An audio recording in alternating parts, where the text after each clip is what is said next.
क्या तुम्हें पता है कि एक अच्छी वीडियो की पहचान उसके साउंड इफेक्ट से होती है?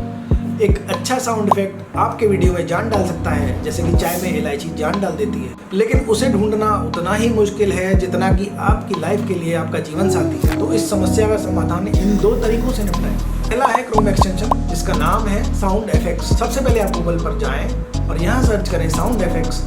यहाँ से डाउनलोड करके अपने क्रोम में ऐड करें। यहाँ आप देख सकते हैं मेरे गूगल क्रोम में डायरेक्ट एक्सटेंशन ऐड हो चुका है और अब यहाँ से मैं डायरेक्ट सर्च करूँगा साउंड इफेक्ट। जिस भी साउंड इफेक्ट की आपको ज़रूरत है, जिसे यूज़ करना है, आप यहाँ डायरेक्ट सर्च कर सकते हैं। और दूसरा तरीका है एक वेबसाइट जिसका नाम है पिक्सावे।